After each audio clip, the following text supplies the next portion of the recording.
আসসালামু আলাইকুম প্রিয় ভিউয়ার্স, আজকে আমাদের আলোচনার বিষয় হচ্ছে আল্লাহ খুশি হন তওবা করলে। কোনো অন্যায় করার পরে ভুল বুঝতে পারলে অবশ্যই আল্লাহর কাছে তওবা করুন, ক্ষমা চান। এটি আল্লাহর কাছে অসম্ভব আনন্দের মুহূর্ত। আল্লাহ সবাইকে তার কাছে তওবা করার নির্দেশ দিয়েছেন।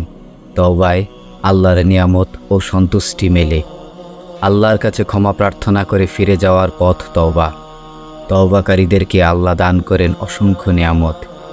হাদিসে আছে, বান্দার তওবায় আল্লাহ সেই লোকের চেয়েও খুশি হন যার খাদ্য ও পানীয় নিয়ে সোয়ারি উট হঠাৎ গভীর মরুভূমিতে হারিয়ে গেছে।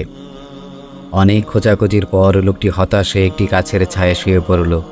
সে অবস্থায় হঠাৎ উটটিকে নিজের কাছে দাঁড়ানো দেখতে পেলে সে উটের লাগাম ধরে আনন্দে উৎফুল্ল হয়ে বলতে লাগলো, হে আল্লাহ, তুমি আমার বান্দা আর আমি তোমার গোলাম। সে আনন্দের আতিশয্যেই এ ধরনের ভুল করে বসল। মুসলিম শরীফ। হযরত আনাস ইবনে মালিক রাদিয়াল্লাহু তাআলা আনহু বর্ণনা করেন যে রাসূলুল্লাহ সাল্লাল্লাহু আলাইহি সাল্লাম বলেন, আল্লাহ তার বান্দার তওবায় সেই ব্যক্তির চেয়েও বেশি খুশি হন যার উট গভীর মরুভূমিতে হারিয়ে যাওয়ার পর আবার সে তা ফিরে পায়।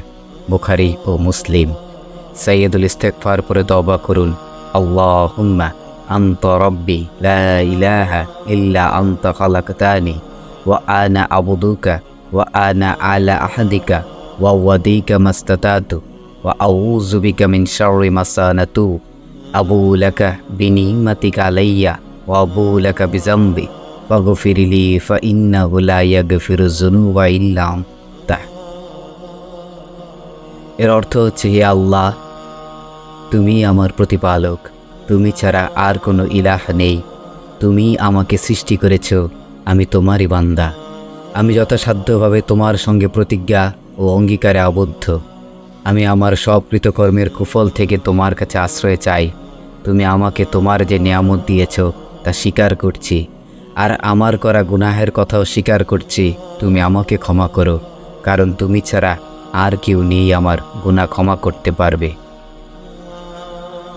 মহান আল্লাহ পাক আমাদের সবাইকে তওবা করার তৌফিক দান করুক।